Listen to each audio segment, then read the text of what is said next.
Et alors même que je me confondais en politesse, monsieur l'huissier par-ci, monsieur l'huissier par-là, car j'escomptais par ses amabilités qui ne m'étaient en rien naturelles, impressionner favorablement cet huissier et l'amener à annuler ses arrêts ou tout au moins à les adoucir. Je vis la porte de la chambre s'ouvrir brusquement et ma mère apparaître dans sa chemise de nuit sale, ceinturée par cette affreuse banane dont elle ne se séparait jamais, pour le cas, disait-elle, où elle serait conduite manu militari en camp d'internement. Je vis, disais-je, ma mère apparaître et lancer à l'homme de loi d'une voix effrayante « C'est Darnand qui t'envoie ?» Vous venez d'écouter les premières lignes de La Compagnie des Spectres, de Lydie Salvert. Au programme aujourd'hui, un huissier, des paralipomènes et des saluts nazis. Bienvenue dans La Voie des Lettres, épisode 7.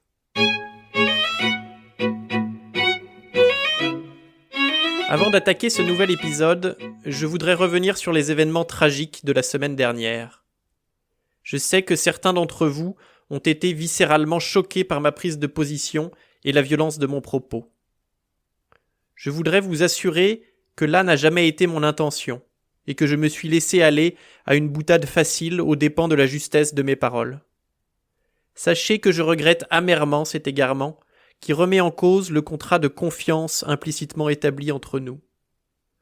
J'aimerais donc, avec la plus grande sincérité, m'excuser pour avoir ouvertement dénigré la place que Oui Oui occupe dans la littérature française. Je crois réellement qu'une grande œuvre littéraire se reconnaît à cet inimitable mélange de poésie et d'universalité, que l'on retrouve dans La Recherche du temps perdu aussi bien que dans Oui Oui et le roi Oh-Oh. Écoutez la puissance des dialogues et l'actualité incroyable du propos. Écoute, Oui Oui. Désormais, chaque fois que je te verrai, j'exige que tu aies ton mouchoir avec toi. Je n'ai plus envie que tu m'éternues dessus, compris ?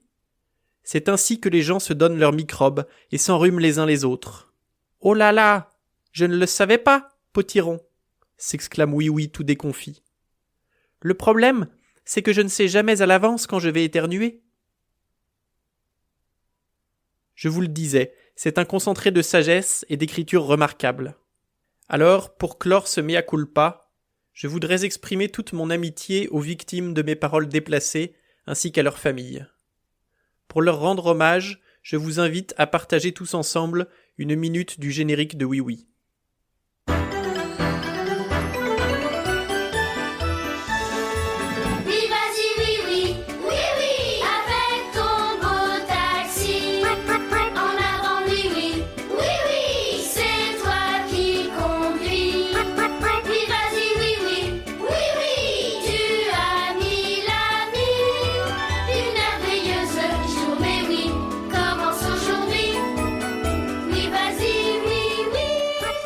Bon, ça c'est fait, revenons maintenant à La Compagnie des Spectres. Le roman s'ouvre sur le palier d'un petit 2 pièces, au 5e étage d'une tour à Créteil, en banlieue parisienne. Louisiane, une jeune fille tout juste majeure, tente d'amadouer à coups de phrases délicatement tournées un huissier venu estimer les biens de l'appartement. Jusque-là, pas d'embrouille, le plan semble correct. C'était sans compter sur sa mère, sale et à moitié folle, qui ouvre la porte de sa chambre pour gueuler sur le nouveau venu. Louisiane ramène sa mère dans sa chambre, dont elle sort à nouveau, hurlant à tout bout de champ « C'est Darnand qui t'envoie ?» Ces interruptions se répètent encore et encore, usant à chaque aller-retour la patience de notre jeune héroïne. Écoutons sa détresse. « Car ma mère ne fait que dormir, ou hurler. On comprendra que je la préfère endormie. Je me dis, parfois, que les doses de cheval que je lui administre vont la tuer pour de bon. Et tantôt je voudrais qu'elle soit morte. Et tantôt je le crains. Mais seules des doses de cheval ont raison de ses hurlements. Sa folie, elle, résiste à tout. J'ai fini par comprendre que sa folie était plus forte que ses médicaments, plus forte qu'elle-même et plus forte que la mort. J'en suis venu à me convaincre que nul soporifique ne pouvait assommer sa mémoire, que nul remède au monde n'aurait jamais raison de sa douleur. Si bien que j'ai le sentiment que, même morte, sa douleur, intacte, lui survivra. C'est du reste ce qu'elle dit elle-même souvent dans son délire. Elle dit « Je mourrai en emportant dans ma tombe l'image de mon frère mort, déchiquetée sur la voie de chemin de fer à Vénèrque, et celle du maréchal Putain, que je vis le même jour, à la une de la Garonne, buvant son chocolat aux côtés de la maréchale, ainsi que celle de Bousquet, annonçant à la presse ses dernières mesures. Et ces images, dit maman sur ce ton grandiloquent que je lui déteste, ces images contamineront la terre à jamais et pourriront la vie de ceux qui restent. Tu comprends, ma chérie ? Je comprends, maman, lui dis-je, histoire d'avoir la paix. C'est ce que je cherche à t'expliquer que tu n'écoutes pas, dit ma mère.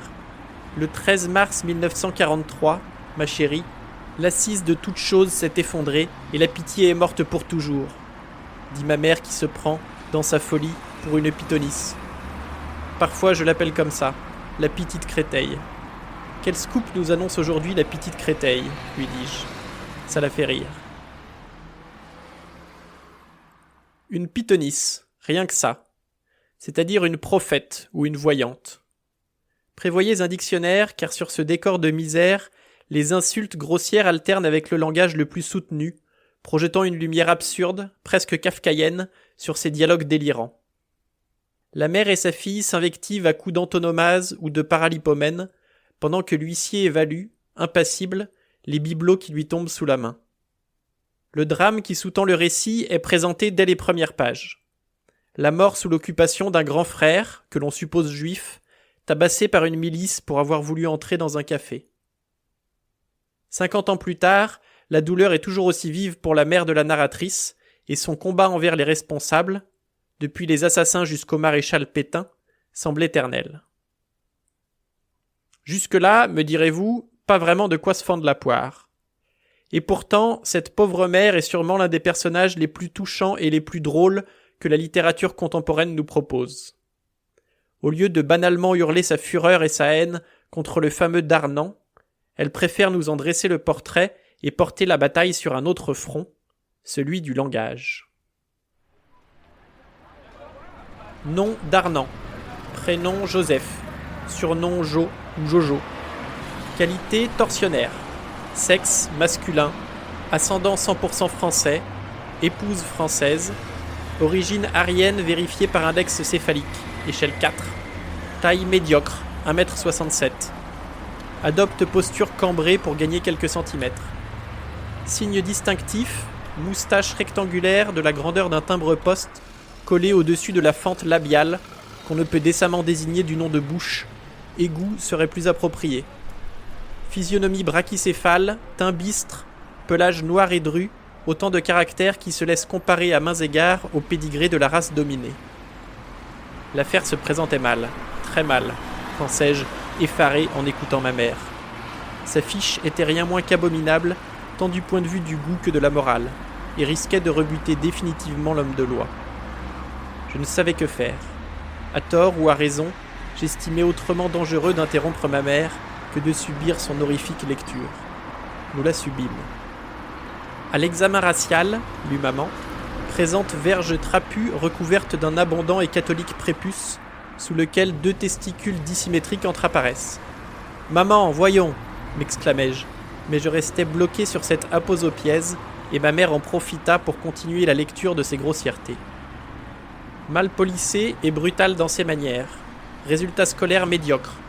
Darnand utilise peu de mots abstraits. Écrivain favori, néant. Musicien préféré, néant. Darnand demeure sceptique face aux choses de l'art derrière lesquelles se dissimule trop souvent le juif. Il n'en dira pas plus. Inaptitude totale à comprendre les beautés de la philosophie et de la métaphysique. À l'âge adulte, rencontre énorme difficulté à apprendre par cœur des mots tels que Kriegsverwaltungschef ou Oberkriegsverwaltungsrat, contourne la difficulté en hurlant Heil à chaque fois qu'il croise un de ses titres remarquables. Faible capital intellectuel, donc, mais forte disposition pour torture physique aussi bien que morale. Elle lui donne des sensations. Hélas, Darnand est le chef. Un chef est un chef, y a pas à chier, a-t-il coutume d'affirmer, affectionne les tautologies. Un chef ne peut cumuler tous les plaisirs, quoique, et doit se résoudre à en abandonner quelques miettes à ses subordonnés.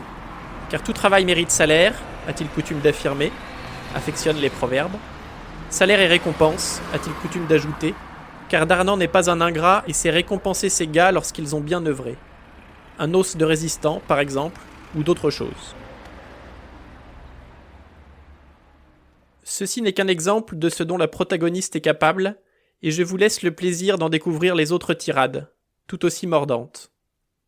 Autant vous le dire, j'ai eu du mal à écrire l'épisode d'aujourd'hui. En règle générale, je profite d'une première lecture pour extraire quelques passages qui me plaisent et qui sont caractéristiques de l'œuvre, pour vous les lire ensuite. Avec La Compagnie des Spectres, je tombais sur de tels extraits toutes les 2 pages, la plupart étant en plus hilarants. Difficile de choisir. Derrière cet humour se développe une haine du fascisme qui n'est pas étrangère à l'auteur, Lydie Salvaire. Elle est née en France en 1948 de 2 parents espagnols ayant fui l'Espagne suite à la victoire de Franco. Après des études de lettres puis de médecine, elle exerce comme psychiatre à Marseille avant de commencer à écrire. Elle publie en 1997 La Compagnie des Spectres, qui reçoit le prix Novembre, et recevra en 2014 le prix Goncourt pour Pas pleurer, roman qui retrace l'adolescence de sa mère pendant la guerre civile espagnole qui éclate à l'été 1936. C'est une transposition au nazisme qu'elle nous propose dans La Compagnie des Spectres, racontée dans un mélange de drame, d'humour et de style très particulier. On ne sait plus très bien quel côté incarne la raison ou la folie, ce qu'elle accentue en faisant déclamer à sa mère, considérée comme complètement dingue, des leçons de sagesse grecque. « Vous voulez aussi embarquer ma télé ?» s'écria ma mère, qui était revenue dans sa chambre sans plus de bruit qu'un chat. « L'idée, monsieur, est excellente. Moins de biens, moins de tracas. Du reste, qui ne possède rien n'a rien perdu. C'est Sénèque qui l'a dit, et je l'approuve à mort. Car l'homme heureux, a dit Sénèque, n'est pas celui chez qui les biens abondent, mais celui-là qui a son bien renfermé en son âme. Emportez, monsieur, cette ignoble télé, ces jacasseries m'épuisent et ne m'apprennent rien. Emportez tout ce bric-à-brac. Les voleurs en seront pour leurs frais. Emportez l'horrible chiffonnier que j'ai hérité de ma mère. Il est en toc et il m'encombre. Emportez tous ces meubles qui meublent notre rien. Emportez, tant que vous y êtes, ces spectres qui m'accablent de reproches jusque dans mes cauchemars et m'obligent à dormir la lumière allumée. Emportez mes souvenirs, mes chagrins, mes sottes illusions, mes croyances stupides et la voix de mes morts. Vous pouvez tout emporter, monsieur. Vous ne pourrez jamais emporter mes désirs. C'est Épictète qui l'a dit, et je l'approuve à 100%. Et ma mère continua ainsi un long moment, jusqu'à ce que l'huissier, qui était resté tout ce temps-là, âme cousue, bouche cousue, déclara sèchement « Je souhaiterais à présent visiter la salle de bain. » En un peu moins de 200 pages, le livre ne nous invite pas seulement à redécouvrir une page de l'histoire et à interroger la forme que peut prendre la vie après un traumatisme. Surtout, il nous déstabilise, par sa forme d'abord, par son ton ensuite, et remet en question nos certitudes sur le langage, la liberté ou la folie. Les héroïnes y sont très attachantes, et on réserverait bien une place au chaud, à l'asile avec elles, pour dévorer ce récit insolent et complètement déjanté. C'est tout pour aujourd'hui, merci d'avoir écouté jusqu'à la fin. Si cela vous a plu, je vous invite à partager autour de vous, à me suivre sur les internets, et je vous donne rendez-vous la semaine prochaine pour un nouvel épisode de La Voix des Lettres.